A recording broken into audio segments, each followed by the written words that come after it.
Épisode 152. La professionnalisation, les initiatives du pôle sport et les enjeux du système sportif avec Éric Brunel, PhD. Bonjour tout le monde et bienvenue à Temps d'arrêt avec Coach Frank, présenté par Mador Hamel. Je suis votre animateur François Rodrigue et mon intention avec ce balado est de déconstruire l'art et la science du coaching. En tant que docteur en coaching, j'ai la chance d'accompagner des entraîneurs professionnels et d'analyser la science à chaque semaine. Ce podcast est donc ma façon de vous amener au cœur de mon travail en décomposant les stratégies que j'aborde avec des entraîneurs ou bien en interviewant des sommités qui mènent des études scientifiques en lien avec le coaching ou le leadership sportif, comme vous allez en entendre parler aujourd'hui. Parce qu'aujourd'hui, on discute des initiatives du pôle sport et surtout du mouvement de professionnalisation du milieu sportif et des enjeux qui y sont rattachés avec Éric Brunel, qui est professeur titulaire au HEC Montréal et directeur fondateur du pôle sport. Ses champs d'expertise couvrent le management du sport, le leadership et le e-leadership qu'il enseigne autant dans les milieux sportifs que des affaires depuis plus de 25 ans. Récipiendaire de plusieurs distinctions, dont le prix Esdra Mainville en 2018 et 2025 pour son rayonnement exceptionnel, il est co-auteur de 3 livres, dont Parole de PDG, qui a reçu le prix Roger Charbonneau, et il est également auteur de plus de 75 articles scientifiques et professionnels. Sur le plan administratif, il a dirigé la revue Gestion pendant plusieurs années, pilotant sa refonte complète avant de créer les programmes de management du sport au HEC Montréal. Au-delà de ses réalisations, pour moi, c'est son habileté à exprimer ses idées avec clarté et à mobiliser la communauté qui m'a amené à l'inviter pour une deuxième fois sur le balado. Lors de l'épisode 46 avec Éric, on avait parlé abondamment d'exercer le leadership. Comme vous allez le sentir dès le départ, on change de registre pour cette fois-ci parce que pour cet épisode, on discute davantage de ce qui s'est passé récemment au pôle sport, du mouvement de professionnalisation et le mandat qu'on essaie d'accomplir, les changements qu'on veut voir dans la société et ainsi que les enjeux qui traversent actuellement notre système sportif. Donc, si ces questions-là te parlent davantage au niveau du leadership sportif ou du coaching, eh bien, je t'invite à t'abonner au balado ou à l'infolettre via le site web coachfrankphd.com. À tous les auditeurs fidèles, je vous invite aussi à me suivre sur les médias sociaux @coachfrankphd. Que ce soit sur les médias sociaux ou via l'infolettre, on partage des trucs et des ressources utiles en lien autant avec nos invités que les travaux que j'ai le plaisir de faire à gauche et à droite dans mes différents projets. Avant de débuter, je précise que ce podcast est indépendant de mon rôle de professeur en kinésiologie à l'Université du Québec en Outaouais. Comme je prends les conflits d'intérêts très au sérieux, je vous invite à consulter la page concernant mes engagements professionnels sur mon site web, lecoachfrankphd.com, pour en savoir plus. Et sur ce, bon podcast. Éric, bon retour à Temps d'arrêt, c'est ta deuxième fois, puis j'espère que l'épisode 46 a été un bon souvenir dans ton parcours professionnel. Ah, ça a changé ma vie, là. Il y a un jour avant et après Temps d'arrêt. Non, mais plus sérieusement, là, c'est une belle expérience, François. C'est toujours le fun d'être avec Coach Frank. Fait que ça me fait plaisir de pouvoir être là une deuxième fois. C'est une première fois pour toi d'avoir le même invité 2 fois? On a peut-être 5-6 personnes. T'es quand même une des rares personnes à être deuxième fois. On avait quelques personnes qui sont revenues pour quelques fois parce que les choses évoluent, on s'intéresse au projet. Puis moi, je sais que la première conversation qu'on avait eue, les gens qui l'ont pas écouté, je vous invite à le réécouter. Moi, je l'ai réécouté en préparation, tu sais. Puis tu parlais beaucoup de l'exercice du leadership, la tête, le courage, le cœur et toutes ces composantes-là. Puis on va parler, oui, de leadership un peu aujourd'hui parce qu'on va parler du système sportif, mais pas de comment on exerce le leadership. On va plus parler des initiatives un peu du système.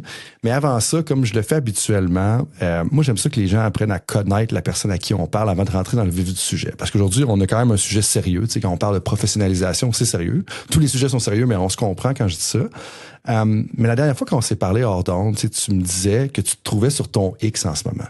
Puis moi, j'ai une coach avec laquelle j'ai travaillé dans le passé qui disait ça, qu'elle se trouvait sur son X. Puis je faisais sentir que dans tous les projets qu'elle faisait au quotidien, elle avançait. Puis c'est le fun de voir des gens qui sont vraiment épanouis dans ce qu'ils font, passionnés par ça. Je me sens un peu comme ça moi aussi en ce moment, mais j'aimerais t'entendre là, dire comme tu dis que tu te trouves sur ton X. Qu'est-ce qui te fait dire ça en ce moment?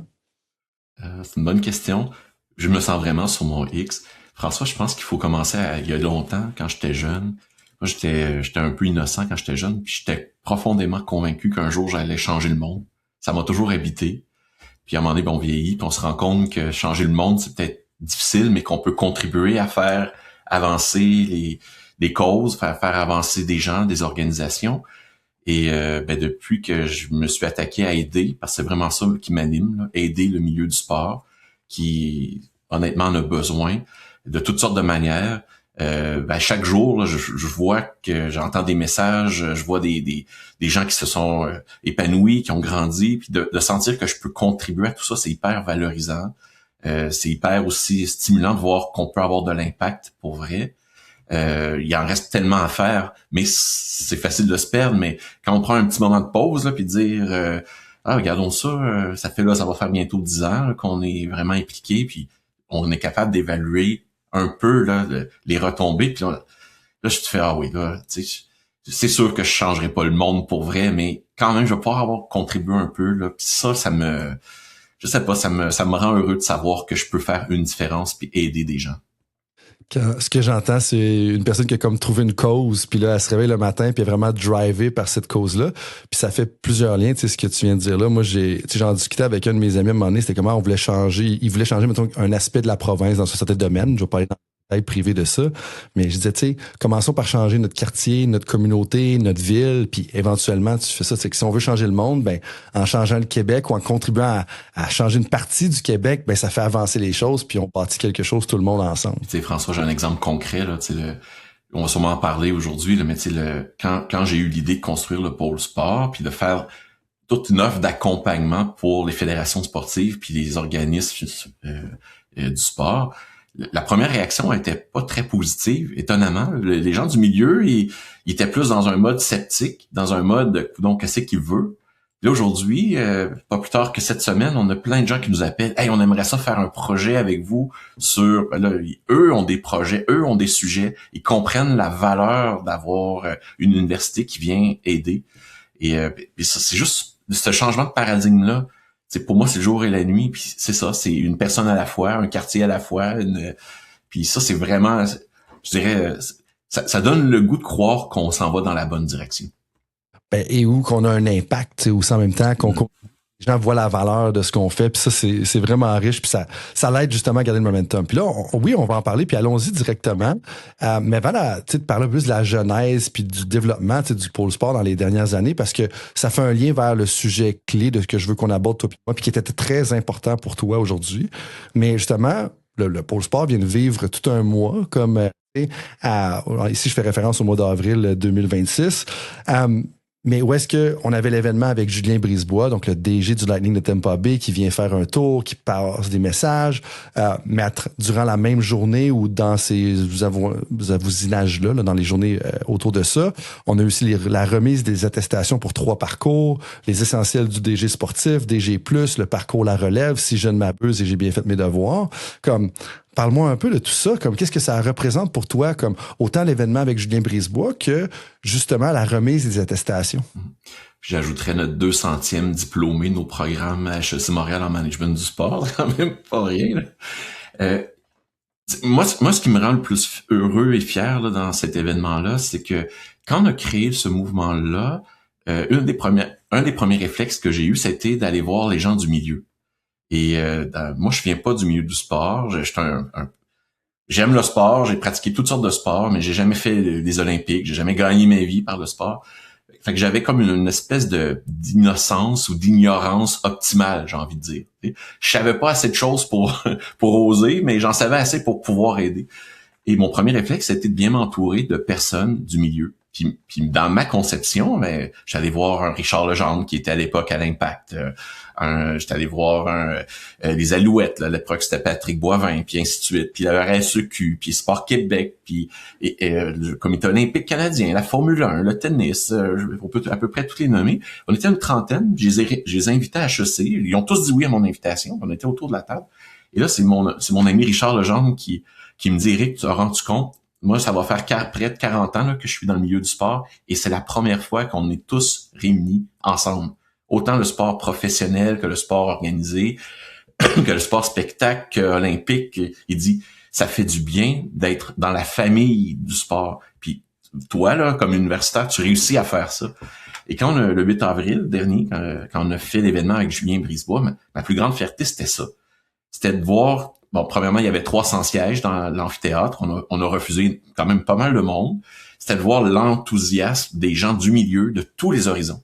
On avait autant des gens du sport, des Alouettes, je les renommerai pas tous, là, mais du sport spectacle, que du sport organisé, que du sport récréatif, qui étaient tous là, plus plusieurs étudiants, mais c'était vraiment cette idée-là du point de jonction pour célébrer. Puis célébrer, là, quand on veut faire grandir un milieu, c'est important de reconnaître qui on est puis de dire on est important. Le sport, c'est pas une petite affaire. Puis là, on soulignait ça. Puis là, on avait, c'est comme le summum, là. On a Julien Brisebois, probablement un de ceux en matière de gestion du sport qui incarne tout ce que je viens de dire, qui vient nous partager son expérience, ses réflexions. C'était comme pour moi, là, j'ai l'impression que je me pince encore. Là, c'est comme un moment, une apothéose. Là, tout ça a été réuni pendant quelques heures. Puis effectivement, François, c'était comme wow. Là, c'est un peu comme ça que je me sens encore aujourd'hui, juste à y penser. Là. J'aimerais prendre une petite pause pour reconnaître notre partenaire titre, Mador Hamel. C'est un cabinet d'assurance avec permis d'investissement chez Investia Services Financiers. Ma famille leur fait confiance depuis 2011 pour notre planification financière et cette relation nous a permis de concrétiser plusieurs projets importants, dont l'achat de notre maison idéale en 2019 et le financement d'un projet paysager majeur en 2022. Leur plus grande force, c'est le conseil humain avec les ressources d'une institution des ligues majeures. Pour prendre votre premier rendez-vous gratuitement, visitez madoramel.com et mentionnez Coach Frank. Avec tous les projets qui s'accumulent, la gestion de projet devient un point central de notre réussite quand on est un professionnel. Justement, Wise Era Technology aide les entreprises à transformer leur vision en valeurs concrètes. L'équipe de Wise Era Technology développe des logiciels de gestion de projet et des CRM sur mesure qui sont adaptés à la réalité de chaque organisation. Ils travaillent avec des PME, autant dans le secteur privé que public, à travers différents domaines de l'immobilier au manufacturier. Puis même en passant par l'administration du sport, un secteur dans lequel ils accompagnent plusieurs organisations. La plupart des organisations font face à une réalité commune, des opérations désorganisées, des outils mal intégrés, une perte de temps et surtout, ce qui, moi, m'irrite le plus quand je suis en gestion dans un projet, un manque d'agilité pour prendre des décisions. Il faut être capable de prendre des bonnes décisions rapidement. C'est là que Wise Era intervient en structurant les opérations et en bâtissant des systèmes performants sur la plateforme monday.com. Wise Era, c'est là où la technologie rencontre l'exécution. Bien, certainement. Puis tu me tends plein de perches vers les différents sujets qu'on veut discuter. Puis je trouve ça intéressant quand tu parles de l'effet wow aussi parce que, tu sais, là, on a ce crescendo-là, cette apothéose-là que tu viens de mentionner qui vient après plusieurs années de travail. Puis de rencontrer des embûches. Puis moi, ce que j'entends là-dedans, puis j'en parlais justement avec une collègue hier, c'est que, tu sais, quand on va amener des gens de différents milieux à travailler, c'est pas juste comme, hey, viens, on va travailler ensemble. C'est comme, non, c'est quoi le projet sur lequel on va travailler? C'est comme, tu sais, en apprentissage social, on parle d'un artefact, on parle d'une planification annuelle en coaching. La planification annuelle devient un prétexte pour discuter de quelque chose, échanger des idées, construire des choses. C'est un peu ça que tu me dis avec l'événement au départ, tu sais. Puis là, justement, comme, tu sais, au départ, tu me disais tout à l'heure que il y a eu quelques embûches. Ça n'a pas nécessairement été facile. Il a fallu travailler justement pour le lancer. Comme, est-ce que tu peux justement me parler un peu de ces embûches-là ou comme ces défis-là que tu as eu au départ? Parce que là, on rassemble ces gens-là dans la même salle. Tout le monde dit, mais là, on part de, hey, oui, il y a personne qui est contre la vertu dans un sens, là. Mais une fois qu'on est là, après ça, OK, il faut passer à l'action. Parce que ça, des fois, ça peut être la partie qui est plus difficile, justement, tu sais, soit dans l'entrepreneuriat ou l'intrapreneuriat, si on veut. Effectivement, tout le monde était d'accord qu'on voulait profiter de l'HEC puis construire quelque chose, mais l'objectif, c'est de trouver de la pertinence. On peut pas être contre la tarte aux pommes, mais si on mange juste de la tarte aux pommes, on finit par avoir mal au cœur. fait que à un moment donné, se réunir juste pour se réunir, c'était plus assez. Fait qu'il fallait trouver une manière d'être pertinent puis d'aider. Puis il y avait tellement de besoins, François, ça allait vraiment dans toutes les directions. Fait qu'on était obligé un peu de débroussailler puis de travailler beaucoup en co-construction avec les milieux. On est obligé de prioriser des choses aussi. Puis ça, c'était un gros enjeu. Fait qu'aujourd'hui, on est en relation avec tout le monde, mais je dirais que c'est la géométrie variable. Là. Il y a des milieux qui avaient plus besoin d'aide, qui étaient plus prêts à ce qu'on vienne les aider, fait qu'on a priorisé. Je pense, par exemple, au monde des fédérations sportives, c'était pas mal les premiers à lever la main puis à vouloir qu'on travailler avec nous, puis est-ce qu'on puisse les aider. Et ça nous a amené à toutes sortes d'initiatives. Par exemple, l'espace DG. où là, aujourd'hui, on a créé une communauté des organisations sportives financées par la Direction du sport et loisirs de l'activité physique du Québec, qui sont pour la plupart des OBNL, avec peu de ressources d'argent, mais aussi de temps, qui ont des besoins énormes, mais qui ont aussi des réalités très, très particulières. Fait qu'on était obligé de construire, d'innover des approches des approches de formation qui étaient adaptées à cette réalité-là. Puis trouver la réponse à ça, là, c'est un réel défi. Là. Le réflexe d'un universitaire, c'est de dire, venez 3 heures par semaine en classe, on va faire un cours. Ça marche pas ça peut fonctionner pour certains, mais c'est pas la meilleure approche pour des milieux où c'est des DG ou des personnes qui ont juste pas le temps, qui ont pas les ressources. Faut trouver des approches qui vont être adaptées, qui vont répondre à des besoins au bon moment. C'est pas juste le contenu, mais c'est aussi le timing. Fait que tout ça nous a obligés à développer, j'ai envie de dire, un laboratoire d'innovation pédagogique ou de formation adapté à la réalité du sport. Et je dirais que ça, toute cette idée-là de nous obliger à construire des réponses nouvelles, c'était un gros chantier. Mm-hmm. Puis le deuxième chantier que j'ai envie de te partager, François, c'est pour les gens qui sont dans le sport, c'est une évidence, mais il faut reconnaître que le sport est pas reconnu à sa juste valeur dans la société en général. François, quand on a eu la crise COVID avec quelques collègues, on a fait une étude, puis les gens qui nous parlaient nous disaient, je me fais dire, toi je sais pas, un exemple là, tu travailles à Soccer Québec, qu'est-ce que tu fais l'hiver? C'est comme si c'est une activité, un loisir, il y a une mauvaise compréhension, une incompréhension de ce que c'est le sport qui crée toutes sortes de distorsions, de problématiques. Puis ça, on est encore confronté à ça, là. On a besoin d'éduquer les gens, la population générale, mais aussi les gens du sport. Il y a des chicanes internes qui nuisent à la cause. On a un déficit de plateau énorme au Québec. Mais quand l'activité physique, puis le loisir, puis le sport compétitif se battent pour les mêmes plateaux, mais au lieu de dire on peut-tu se réunir pour avoir plus de plateaux, on est en chicane, puis on a de la difficulté à se rassembler pour réussir à défendre le sport. C'est ça. Là, ça, c'est des embûches réguliers qu'on a, puis on pense qu'on peut contribuer, mais c'est ça. C'est un gros défi. À ton analogie de la tarte aux pommes, moi, ce que j'entends, c'est au lieu de se battre pour la pointe de tarte, c'est comme disait ma grand-mère, on va faire une plus grosse tarte, puis je pense que ça ressemble vraiment à l'idée. Puis ce que tu dis là, par le manque de reconnaissance, moi, le classique, c'est un entraîneur de hockey à un moment donné qui me parle, puis qui me dit, je parlais avec des personnes qui sont pas dans le milieu, il dit, OK, mais en dehors des pratiques, tu fais quoi? Puis là, lui, il part à rire, c'est comme t'as peu, là. Tu fais quoi? T'as-tu de la job en dehors de tes 2 heures de pratique par jour? Excuse-moi, mais tu le sais très bien, Éric, pas besoin de le faire. Les gens à l'écoute, ils le savent très bien aussi. Il en manque pas de job, justement, en dehors des pratiques. C'est de là, comme à l'analogie avec ce que tu disais par rapport à l'hiver. Mais là, je veux revenir un petit peu en arrière sur ce que tu as dit. On parlait de projet rassemblant tout à l'heure. Tu as parlé de comment tu avais trouvé à identifier la pertinence. Comment tu t'es pris? Parce que je me mets dans la peau d'une personne qui est en tête d'un projet sportif, en tête d'une organisation, puis elle veut partir un nouveau projet.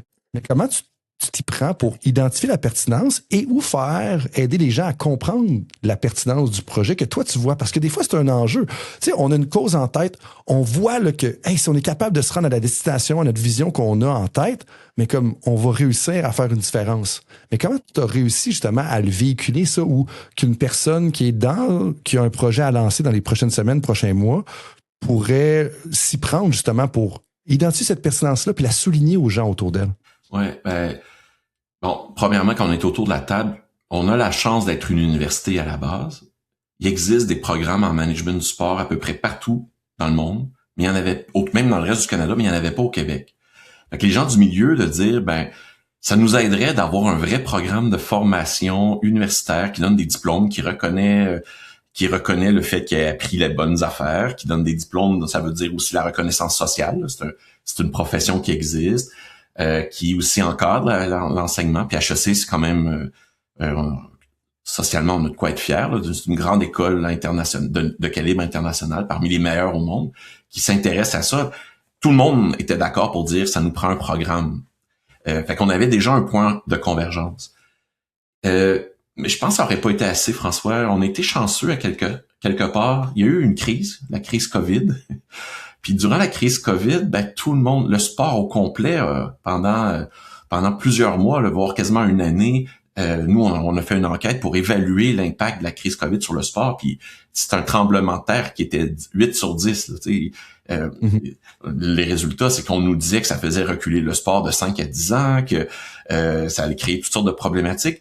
Et ben nous, notre réflexe, c'était de dire hey, c'est peut-être le temps de faire la démonstration de notre utilité puis notre pertinence. Et au travers de ça, on a fait 2 enquêtes qui ont contribué énormément à faire la démonstration qu'on peut vraiment aider. Un, j'ai commencé à en parler sur l'impact de la COVID. On a évalué l'impact de tout ça. Et c'est là qu'on a découvert que dans le milieu, toutes les organisations, même celles qui sont plus riches, disaient haut et fort, la crise COVID nous démontre qu'on a vraiment un déficit de compétences et de connaissances. 90% des répondants qu'on a rencontrés nous disaient on se rend compte qu'on l'a pas tant là. On a besoin d'apprendre, puis on voit ce que les autres font, là, même dans des trucs où habituellement on se compare, genre la culture ou le tourisme. Puis là, on voyait qu'eux étaient mieux organisés, qu'ils savaient mieux comment faire. Et là, il y a eu cette prise de conscience-là. Et là, après, on a fait une deuxième enquête qui était sur comment on peut accompagner le milieu pour grandir. C'est là qu'est arrivé le concept de professionnaliser le sport.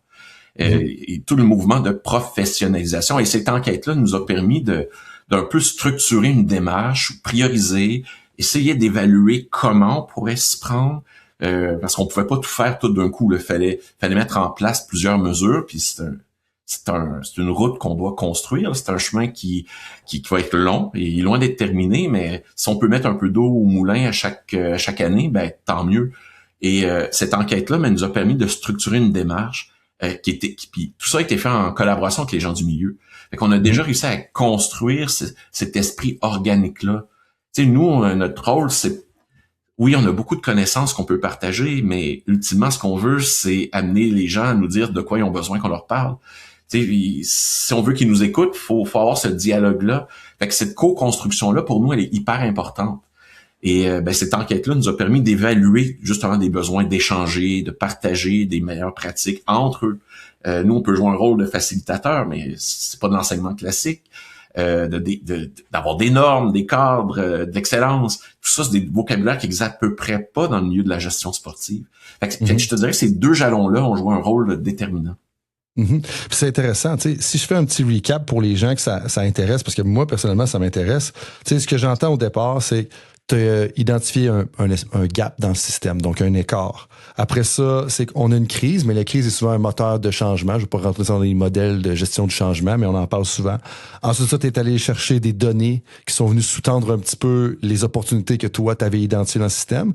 Puis, tu as impliqué les parties prenantes là-dedans. Tu sais. Puis, on connaît, les deux ensemble, on connaît Benoît Séguin qui a parlé abondamment, puis Mélina Parent qui parle abondamment de gestion des parties prenantes, qui est un sujet au cœur de ma maîtrise. Mais justement, quand on implique les parties prenantes, après ça, on cible mieux notre projet, mais c'est beaucoup plus facile de co-construire quelque chose. Puis ça, des fois, je pense qu'en tant que soit gestionnaire ou leader sportif, faut pas sous-estimer l'importance d'engager toutes les parties prenantes, qu'on peut pas juste partir avec notre projet d'en haut ou dans notre vase clos, justement, qui peut être la fédération, notre organisation, si on veut amener un changement. Mais là, tu me parlais justement du deuxième chantier tout à l'heure, qui était la reconnaissance du sport. Est-ce que c'est un peu de là que vient la nécessité d'aller vers la professionnalisation? C'est une chose qu'on voulait discuter aujourd'hui, c'était définir la professionnalisation. C'est quoi selon toi? Mais ça vient un peu du manque de reconnaissance, si je comprends bien. Puis si je comprends bien, corrige-moi. Là. Oui, c'est un des éléments, François. Je pense que ça vaut la peine de prendre un pas de recul puis de mieux un peu expliquer c'est quoi ça, la professionnalisation. Déjà, la professionnalisation, faut savoir que on est dans la catégorie des concepts qui peuvent être complexes, donc il peut y avoir des compréhensions qui sont parfois, on est plus dans le gris que dans le noir ou blanc, là. Il y a différentes manières de comprendre c'est quoi ça, la professionnalisation. Puis quand on parle de professionnalisation, la reconnaissance en fait partie, mais souvent on va parler de l'approche sociologique. C'est-à-dire que il va y avoir cette idée-là que la société va reconnaître qu'une activité ou un loisir, peu importe, va se transformer dans une profession reconnue. Puis c'est cette idée-là de profession reconnue. d'un point de vue social, ça veut dire qu'on aurait plus des gens qui diraient à un coach de hockey qu'est-ce que tu fais le reste du temps là, à part tes pratiques. Il y a cette connaissance là du métier qui va être socialement reconnue et valorisée même par la société d'une certaine manière. Puis ça sous-tend de bien comprendre des activités professionnelles. Ça fait quoi un DG de fédération, ça fait quoi un coach, ça fait quoi un arbitre, ça fait quoi aussi il y a toute la notion de statut social. Je suis un gestionnaire du sport. C'est pas juste être un gestionnaire d'une binerie là il y a cette reconnaissance là du statut social qui vient aussi avec une pratique, des savoirs, des compétences et qu'on peut apprendre pour accéder à cette profession là. Ça c'est comme une manière de concevoir la professionnalisation, c'est-à-dire cette reconnaissance qu'il existe vraiment le métier et que ce métier-là, il vient avec son lot de choses à faire. La deuxième est peut-être une façon, c'est comme la suite logique. J'ai envie de dire, c'est une approche qu'on dirait institutionnelle, c'est-à-dire que on reconnaît tellement la profession qu'il faut la normer. On va dire voici des bonnes pratiques pour être coach, pour être et ça va venir avec beaucoup de souvent on va mettre ça dans la logique des ordres professionnels. Être médecin, être avocat, être comptable, ça vient avec toutes sortes de critères sur comment pratiquer le métier. Donc c'est la normalisation, mais aussi toute l'évaluation de est-ce que oui ou non je fais bien ce travail-là, l'accès à la profession, mais on va donner des normes pour y accéder. Dans le sport, on est loin de ça là, actuellement. Là, on a un nouveau programme universitaire. Déjà, peut-être qu'un jour, ça deviendra un critère d'embauche, puis on dira, il y a une certaine forme de normalisation par les compétences acquises, mais on n'a pas non plus de diplôme en coaching. C'est le programme national de certification. On n'a pas un baccalauréat, une maîtrise. Dans certains pays, c'est le cas, là. Il existe des formations qui mènent à la profession, mais c'est pas nécessairement en intervention sociale à l'université en intervention sportive, j'ai dit sociale, sportive à l'université Laval, en effet, mais c'est plus large. Et il y a la troisième perspective qui est vraiment une perspective qu'on pourrait dire organisationnelle, où j'ai envie de dire on va payer un professionnel, hein, il y a de la valeur à la performance, à l'excellence. Fait que c'est cette logique-là d'améliorer les pratiques, de faire mieux. Puis faire mieux, ça veut pas, on traduit souvent ça en signe de pièce, là, mais faire mieux, ça peut être pour mieux protéger nos jeunes, ça peut être pour gagner des victoires, ça peut être pour faire plus de cohésion d'équipe. La notion de performance, c'est cette idée-là de s'améliorer constamment et continuellement, et qu'on va reconnaître la valeur au point où on va embaucher des professionnels. Et on sait que dans le sport actuellement, c'est un grand défi parce que tout le monde trouve que ça coûte trop cher à avoir des jeunes qui font faire le sport. Fait qu'on veut pas payer ceux qui les coachent, on veut pas payer les organisations qui encadrent tout ça, on veut pas. Donc on a un grand défi à faire reconnaître la valeur, et elle est réelle, elle existe la valeur. C'est juste que culturellement on n'est pas encore tout à fait là. Donc c'est les trois manières de concevoir la professionnalisation. Et ça c'est important de le comprendre parce que c'est pas juste de former des gens professionnalisés. Souvent, on a l'impression, on va professionnaliser, on va leur donner un cours. Non, c'est beaucoup plus large que ça. C'est toute la reconnaissance sociale, c'est la culture de l'amélioration continue, c'est de vouloir faire, c'est une intention, c'est une identité. Et quand on comprend la complexité de ça, si on veut changer les choses, c'est pas juste de dire on fait un cours puis c'est réglé. Là, on a un système sur lequel on doit travailler, un système complexe. Puis dans notre cas, c'est l'industrie du sport.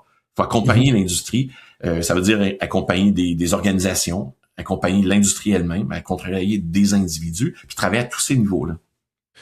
Oui, puis moi, ça me parle beaucoup la partie où est-ce que tu parlais de la professionnalisation d'une perspective organisationnelle, où est-ce qu'on s'amène à faire mieux, parce que puis tu sais, je pense que tu as parlé de protéger nos gens. J'imagine que ça sous-entendait, puis corrige-moi si c'est pas le cas, tu sais, protéger les athlètes dans un sens parce qu'on a un bon encadrement. Mais moi aussi, tu sais, c'est très proche de mon cœur, mais de protéger les professionnels qui y opèrent, moi je vais les appeler les professionnels, comme les entraîneurs puis les DG. Toi puis moi, on en a entendu des dizaines d'histoires de personnes qui se donnent corps et âme, jour et nuit, semaine, fin de semaine, tu sais, pour la cause de leur sport parce qu'elles les habitent, tu sais, autant que toi, tout payé, effectivement. Puis l'espèce de dicton, c'est comme quand que j'entends, puis c'est encore d'actualité, même si c'est un peu moins, quand j'entends un entraîneur se faire dire si tu veux qu'on augmente ton salaire, il va falloir augmenter la facture des athlètes. Fait en bout de ligne, on peut faire ça, mais c'est des athlètes qui vont payer ton salaire. Je suis comme, OK, là, t'es en train de culpabiliser une personne qui essaie de faire de son mieux, qui travaille plusieurs heures semaine pendant plusieurs semaines pour 3 000 $ par année. Tu sais, est-ce que c'est la bonne approche? Alors que justement, comme tu référençais, oui, on a des bacs en intervention sportive, on va avoir des bacs en kinésiologie, on va avoir plein de diplômes à gauche et à droite, le diplôme avancé en entraînement de l'INS qui touche à la formation des entraîneurs d'un niveau très poussé puis qui est comme, on va dire, sérieuse, encadrée, tout ça. Mais on est loin de certains pays comme la Lettonie ou le Brésil où est-ce que c'est une loi, ça fait partie des règlements d'avoir un professionnel qui va avoir un diplôme universitaire reconnu ou un diplôme X reconnu, là, pas obligé d'être universitaire, on reparlera à ça à un autre moment. Mais l'idée, c'est de dire, on est loin de ça. Puis pour moi, ça, c'est un enjeu. Parce qu'après ça, on dit, mais le monde d'aujourd'hui, ils veulent plus coacher. Puis là, excuse-moi de cette petite tangente-là, là, mais le monde d'aujourd'hui, ils veulent plus coacher pour 3 000 $ à 40 heures semaine pendant 16 semaines. Excuse-moi, mais c'est normal. Tout à fait. Des fois, on critique ces gens-là qui ne veulent plus coacher 40 heures semaine pendant 16 semaines à 3 000 $, mais c'est comme le monde à l'envers. On a normalisé quelque chose qui fait pas de sens, puis on les fait sentir mal pour dire, excuse-moi, c'est parce que j'aimerais ça arriver à la fin du mois numéro 1, puis j'aimerais ça avoir une vie qui connecte à mon travail, qui je suis pas obligé de travailler à temps plein comme entraîneur, tu sais. Puis là, de renvoyer l'idée, c'est une passion, pourquoi on te paierait? Je suis comme, non, ça fonctionne pas. Puis ça, pour moi, c'est là que ça me touche beaucoup de professionnaliser les choses et de reconnaître la valeur de ce que les entraîneurs font. Puis ça, François, c'est un cercle vicieux parce que c'est la roue, là, tu sais. C'est l'œuf ou la poule. Là, le fait qu'on ait des conditions qui sont pas à la hauteur va faire que ça va être très difficile d'attirer du talent, des gens qui vont être capables d'être plus performants, donc de générer plus de performance. Donc plus de performance va amener plus de reconnaissance de la valeur ajoutée d'un coach. Puis là, plus de valeur, plus d'acceptation à payer plus. Tu sais. Et puis le fait aussi qu'on ait des conditions assez précaires dans le milieu du sport, c'est un retard à récupérer. Ça fait que quand on est en mode survie, puis que tout ce qu'on a devant nous, c'est on a besoin de manger, c'est bien difficile de vouloir élever le niveau de l'hélicoptère puis d'avoir une réflexion sur comment on va créer des coalitions pour faire du lobby, pour défendre l'importance du métier. Donc il y a comme quelque chose de très pernicieux dans tout ça. Puis ce que tu exprimes, François, on le voit pour les coachs, on le voit pour les arbitres, on le voit pour tous les acteurs du milieu, là, les gestionnaires. La passion a ses limites.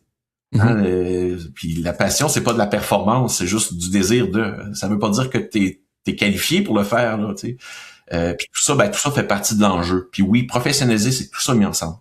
Puis comment est-ce qu'on change ça? Puis je sais que c'est une question qui est centrale à tout ce que tu fais, mais moi, je me dis maintenant, OK, là, on le sait que s'il y a des changements à faire, je pense que ce qu'on vient de dire là, c'est important de le nommer, comme des gens en psychologie diraient. Tu sais, on veut nommer les choses pour... elles existent, elles sont là. Mais comment est-ce qu'on fait avancer la situation? Comment est-ce qu'on change les choses? Comment est-ce qu'on arrive justement à cette professionnalisation-là? Ouais. Ça, c'est la grande question qui tue, là. Puis... la mauvaise nouvelle, c'est qu'il n'y a pas de recette magique avec une baguette là, qu'on arrive puis on règle le problème. On le sait que ça va prendre du temps. On le sait. On le sait que c'est un processus de transformation sociale, organisationnelle puis individuelle qui va. Mais le mouvement est déjà enclenché. C'est ça qui est le fun avec l'histoire du pôle, c'est que même on commence à le mesurer. Il y a trois axes qu'il faut absolument faire grandir et on peut pas se concentrer seulement sur un des trois. Le premier, c'est toute la notion d'apprentissage. Apprendre, ça veut pas dire seulement sur les bancs d'école. Apprendre, ça peut vouloir dire apprendre par les pairs, apprendre de manière autonome. Tu sais, par exemple, un des trucs qu'on a fait au pôle, on a développé un coffre à outils. J'ai une rencontre avec mon conseil d'administration. Je sais pas comment gérer par en haut. J'ai besoin d'aide. C'est là que j'en ai besoin. Là. Tu sais, fait que là, il y a ce qu'on appelle l'apprentissage autonome. C'est toute la notion d'apprentissage aussi. Collectif, donc les groupes les communautés de pratique, apprendre, ça fait partie d'un des leviers, mais pour lesquels il faut mettre en place des mesures pour permettre l'apprentissage. Ça peut passer par de la formation. Les diplômes universitaires ont leur rôle. Les universités dans les sociétés jouent un rôle déterminant dans des mouvements de professionnalisation. C'est pas pour rien, c'est qu'ils offrent des occasions d'apprentissage structuré et structurant pour les organisations et le secteur. Ça, c'est le premier axe. Mais on peut former les gens, mais si on sait pas la cible à atteindre, on connaît pas c'est quoi l'excellence, c'est quoi un bon gestionnaire du sport, c'est quoi un bon coach, c'est quoi un bon arbitre, on a besoin aussi d'avoir cette idée-là de cible d'excellence, de normes, d'encadrement qui va guider l'apprentissage. Et ça peut vouloir dire on le voit, le gouvernement a pris des belles initiatives là, sur le nouveau code de gouvernance. c'est un moyen de professionnaliser. Ça dicte des normes à respecter, puis un encadrement si on veut être capable de se professionnaliser.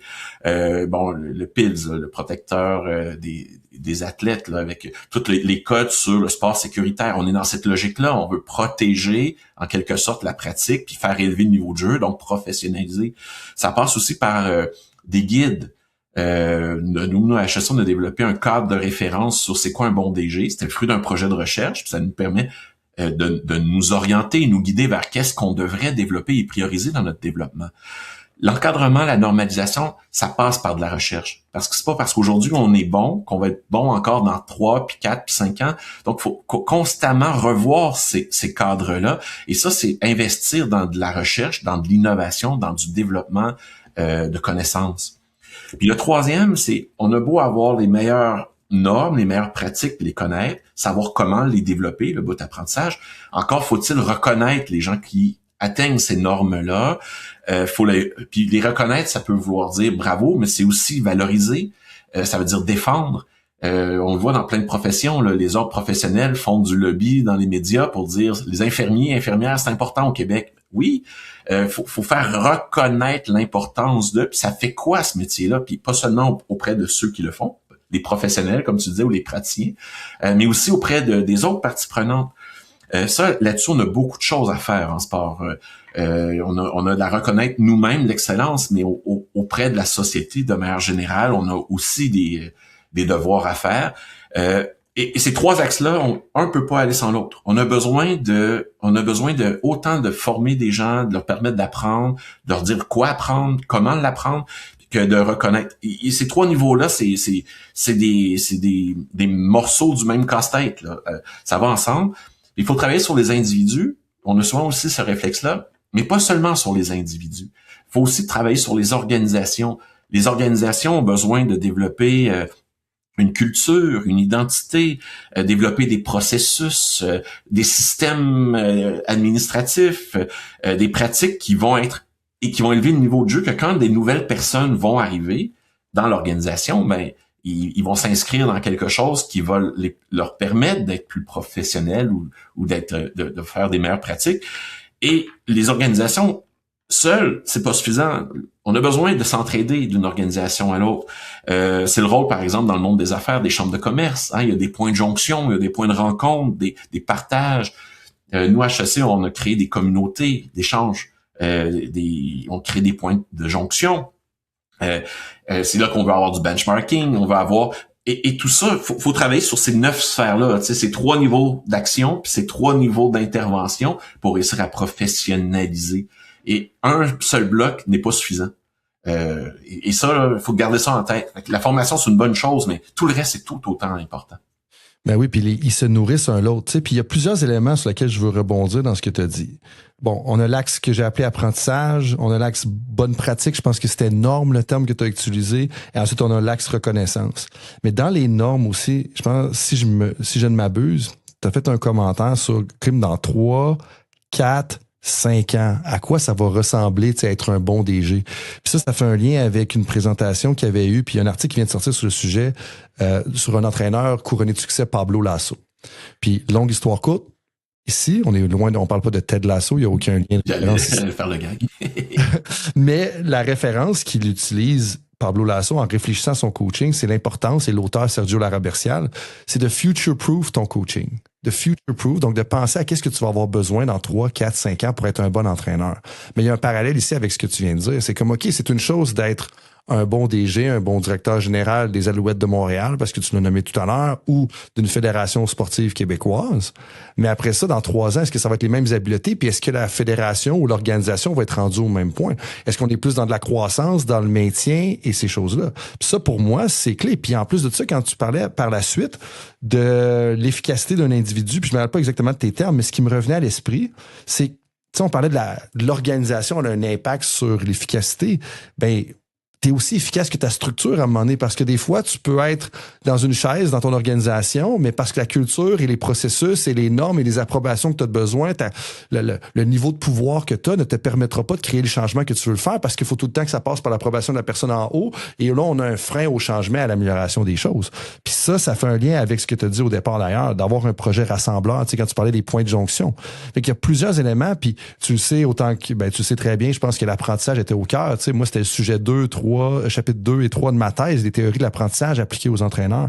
Mais je pense que si on veut avoir des bons entraîneurs, des bons DG, des bonnes personnes qui restent, ben la reconnaissance, pour moi, c'est tellement majeur. Puis on parle pas ici de « Hey, j'ai 340 000 followers sur Instagram ». Là, je pense pas que c'est ça que tu veux dire. Puis je le nomme en caricature pour que les gens comprennent bien que c'est que on veut reconnaître, que les gens se sentent reconnus dans leur travail. Puis ça passe par les conditions, puis ça passe pour plein de choses, si je ne m'abuse. Puis la reconnaissance, François, tu as bien dit, les conditions, c'est les conditions salariales, les conditions de travail. Puis si on veut que des gens restent, ben on est mieux d'avoir un environnement de travail positif dans lequel les gens vont s'épanouir. S'ils s'épanouissent, ben tu vois, là tu viens de faire le cercle, là, hein?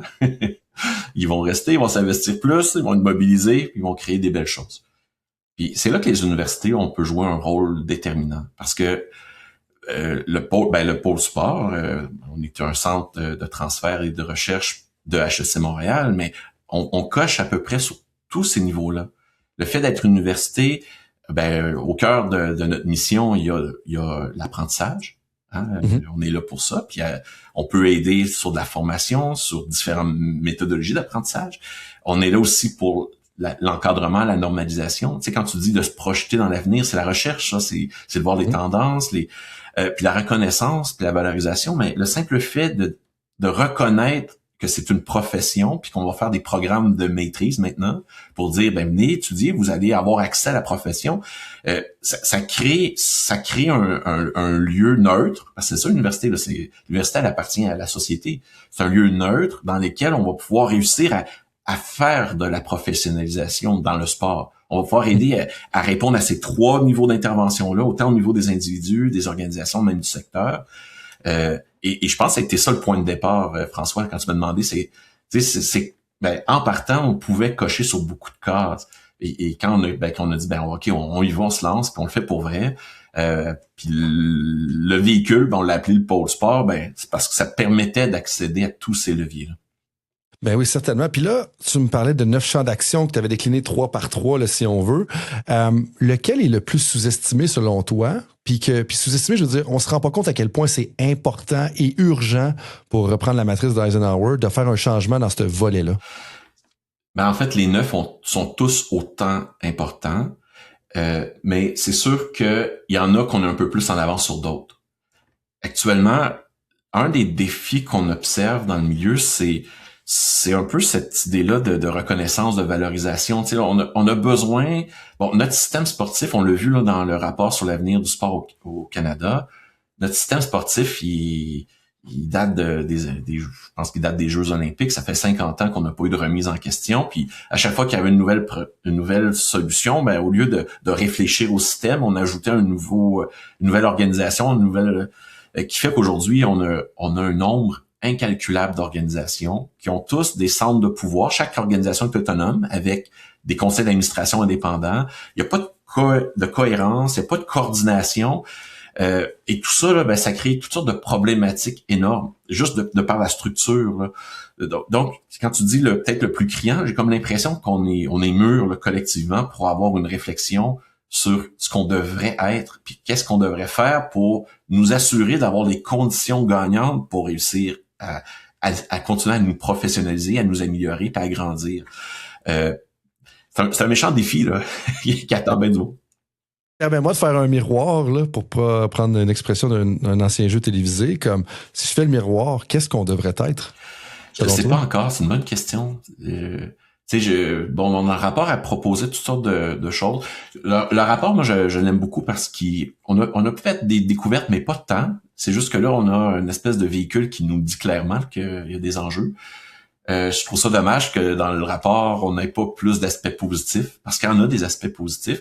Je le comprends, là, la commande était à la suite de ce qui s'est passé à Hockey Canada, puis on dénonçait des problématiques de vices de gouvernance puis d'abus de toutes sortes dans le sport. Fait que c'est sûr que le mandat était un peu teinté, mais j'ai l'impression que ce rapport-là va nous donner, en tout cas je l'espère, le momentum pour réfléchir à ce qu'on devrait devenir.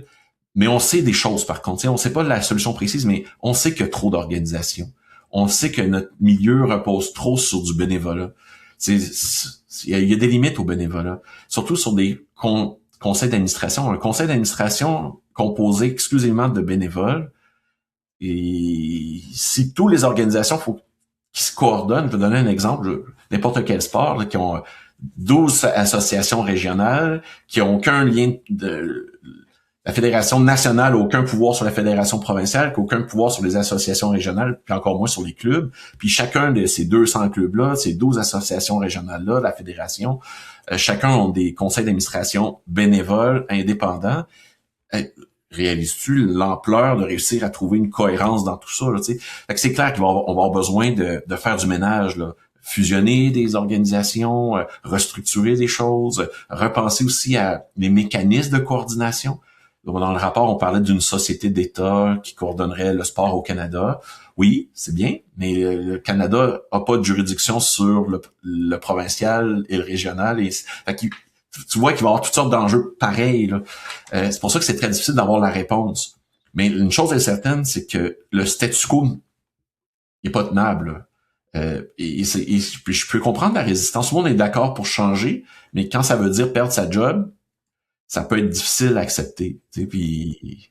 Et que ton organisation à toi disparaisse et que là, ce soit une autre organisation qui prenne la place, puis là, ça l'amène de l'incertitude, puis de trouver cette nouvelle place-là. Puis je suis content que tu aies parlé du volet des conseils d'administration. Pas que c'est quelque chose qui me passionne sincèrement, là, les conseils d'administration, mais dans la position que je suis sûr que c'est la même chose pour toi. On se fait solliciter à gauche et à droite pour le conseil d'administration. Puis, tu sais, moi, j'ai juste une question rapide. Tu me parlais de professionnaliser le conseil d'administration ou comme de revoir un peu les structures de ça. Est-ce que c'est normal dans un sens qu'on demande à des gens de faire une implication par mois de 3 heures bénévolement pour un conseil d'administration? Je trouve que c'est comme un peu... je trouve que c'est quand même lourd pour des fois. Hey, puis ici, là, on parle de l'organisation que j'ai en tête, on parle d'une organisation régionale qui doit avoir 125 athlètes, gros top. Puis là, on a un conseil d'administration de 13 personnes bénévoles qui doivent être là. Je suis comme... Honnêtement, avec moi personnellement, là, comme père de 3 enfants en jeune âge, avec ma conjointe qui est dans un métier qui demande soir et fin de semaine, même chose pour moi, c'est quand même intense là, pour une organisation de 125 athlètes. Oui, puis ça, c'est pas juste propre au sport, là. Le monde des organismes sans but lucratif, là, dans les organismes à dévouement social ou développement durable ou même artistique, on le voit, mais c'est le propre de beaucoup de milieux où on a de la difficulté à comprendre la gouvernance, une espèce d'indépendance, à réfléchir à la stratégie et au devenir, puis versus les opérations. Mm-hmm. Le rôle d'un conseil d'administration, théoriquement, ça serait pas de faire 3 heures d'intervention. Au contraire, ça serait de se dégager des interventions. Mais la réalité des OBNL qui n'ont pas de ressources, comment on fait pour aller chercher de l'aide? Fait que souvent, le réflexe est là. Et ça crée toutes sortes de conflits d'intérêts. Et ça, c'est une des sources des problèmes. C'est que tout devient gris. Et là, ça devient difficile de vraiment bien jouer son rôle de gouvernance. Et ça fait partie du ménage qu'on a à faire, là. Après combien de temps peut-on se dire qu'on est excellent en dessin, en cuisine ou en sport? Comme vous le savez très bien, ça prend au moins 10 ans à se former et à se perfectionner pour devenir un expert ou une experte. C'est pourquoi je fais affaire avec Mador Hamel quand il est question de décisions financières. Mador Hamel, c'est un cabinet d'assurance avec permis en fonds communs de placement auprès d'Investia Services Financiers. Leur équipe a accompagné des centaines de personnes et gère 170 millions de dollars en investissement pour des particuliers et des organisations depuis 2001. Par exemple, ils travaillent avec des dirigeants d'entreprise, des médecins et diverses organisations de partout au Canada grâce à leur licence de pratique dans plusieurs provinces.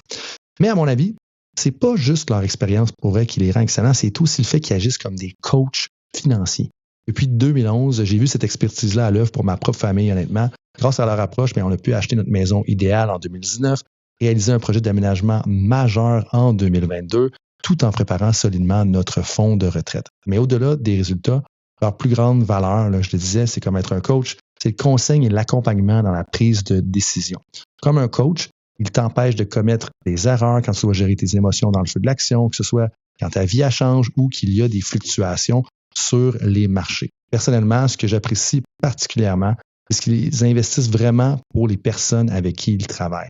Leur slogan, c'est d'être des conseillers de vraie vie et je peux vous dire que c'est le cas. Ils ne prennent pas juste des clients pour prendre des clients, ils te prennent quand tu es rendu là dans ta vie et qu'ils peuvent vraiment t'aider en faisant des analyses honnêtes de tes décisions financières. Alors que tu vas acheter une maison, payer les études de tes enfants, structurer ton fonds de retraite comme travailleur indépendant ou travailleur à contrat, ou investir pour ton organisation, je t'invite à prendre ton premier rendez-vous gratuitement via le madoramel.com et mentionner Coach Frank.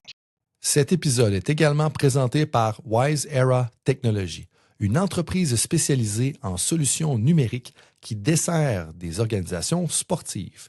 Par exemple, Wise Era a accompagné une organisation qui gérait plusieurs équipes, des joueurs, des entraîneurs à travers plusieurs programmes et surtout énormément d'informations. Les problèmes, c'est que tout était dispersé, les suivis dans Excel, les communications un peu partout, les horaires dans différents outils. Aucune structure centralisée.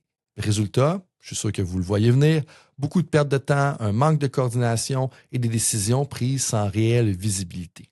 C'est là que l'équipe de Wise Era est intervenue. Et ce qu'ils ont fait, c'est reconstruire complètement la façon d'opérer de cette organisation. D'abord, ils ont facilité la collecte de données. Chaque entraîneur, chaque membre du personnel pouvait entrer de l'information via des formulaires simples à propos de la performance des joueurs, des blessures, les présences, des évaluations, et tout ça directement dans un système centralisé.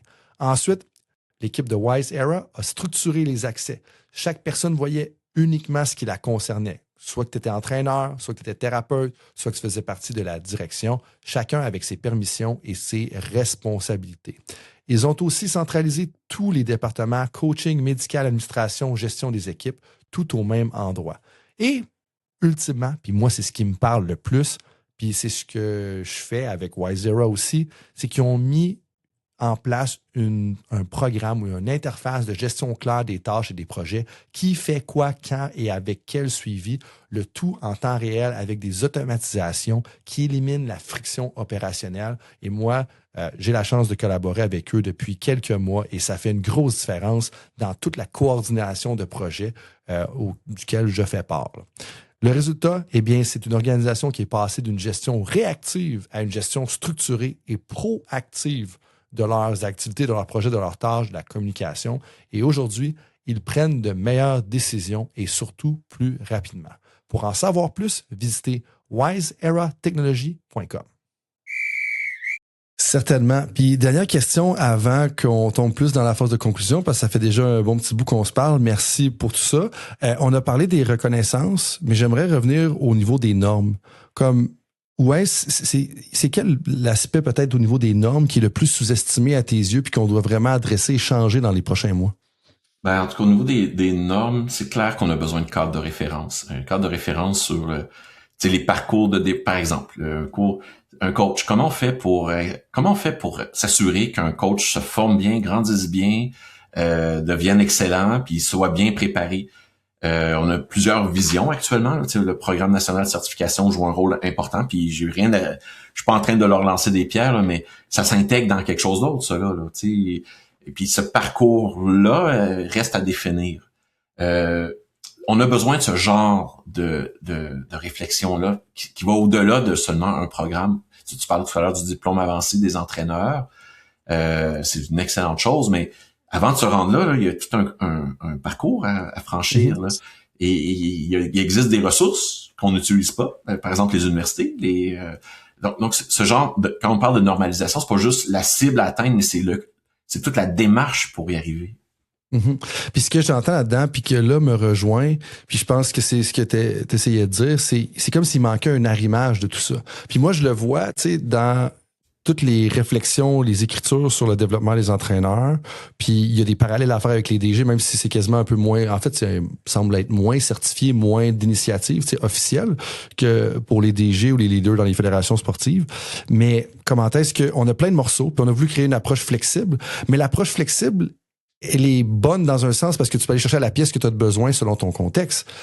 Mais de l'autre côté, ça crée un manque de clarté. Puis là, si on a un manque de clarté, ça l'amène à la paralysie, qui amène les gens à ne pas avancer, qui nous amène à pas être autant reconnus. Puis après ça, à être perdu dans tout ça. Tu sais, puis moi, bien entendu, la cause des entraîneurs est proche à moi. Mais c'est vrai pour tous les corps de métier, François. Ouais. Pour les arbitres, pour les membres de CA, pour les DG, pour les coordonnateurs.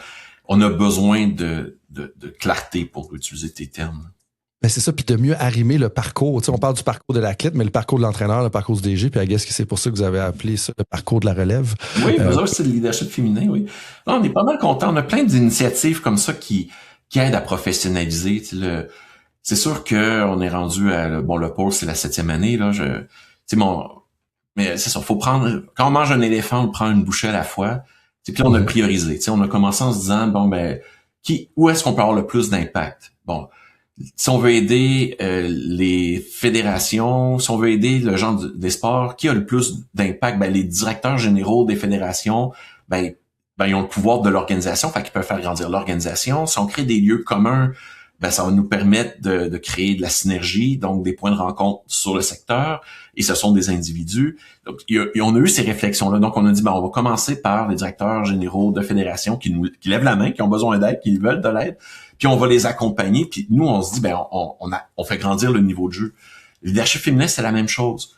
C'est un milieu, on a des regroupements, là, déjà, des organisations égale action, entre autres, là, qui font un super boulot, mais c'est pas une université, là. T'sais, nous, on peut jouer un rôle supplémentaire, complémentaire, on peut aider la cause par toutes sortes de mécanismes. Puis on s'est rendu compte que si on veut élever le niveau de jeu, on pourrait accompagner les jeunes femmes qui aspirent à devenir les prochaines DG. Là, on a commencé récemment au pôle à travailler au niveau des coachs. On pense que les coachs, c'est des acteurs déterminants dans l'ensemble de l'écosystème sportif. Puis là, il y a plein de regroupements. T'en fais partie, François, où notre contribution va sûrement passer par de la recherche, passer par de la formation sur des sujets qui sont pas déjà en place, pour aider justement à mieux définir ce parcours-là, ce chemin-là. Mais c'est un peu moi, quand tu parlais des fiertés, c'est une des choses que je suis quand même assez fier parce que maintenant, on nous voit comme, justement, on est une université, on est là pour aider. On veut aider le milieu, puis on a des choses à offrir de complémentaires. Des fois, c'est notre rôle à nous. Puis ça, c'est super stimulant, c'est super le fun. Puis c'est beau parce que c'est exactement ce que tu expliquais. Tu sais, c'est la colle qui manque, là, c'est le point de jonction qui manque, là. Et c'est notre rôle à nous, d'université de faire ça. Ben oui, parce que c'est un peu dans notre mandat, puis tu sais, on peut se camper davantage dans un rôle qui est transformateur parce qu'ultimement, on a la structure qui nous permet d'avoir davantage ce rôle-là. Dernière question avant de te laisser aller, Éric. Merci beaucoup pour ton temps, tes réflexions, nous partager votre vision également. Puis le but, c'est de jaser de ça. Je pense que n'importe qui va l'avoir écouté la conversation jusqu'à maintenant va comprendre que c'est de réfléchir par rapport où est-ce qu'on est, par rapport au système, comment est-ce qu'on peut avancer, quels sont les grands chantiers, puis que tout le monde soit conscient parce que je crois fortement dans l'importance de nommer les choses pour qu'après ça, on puisse les adresser et les améliorer.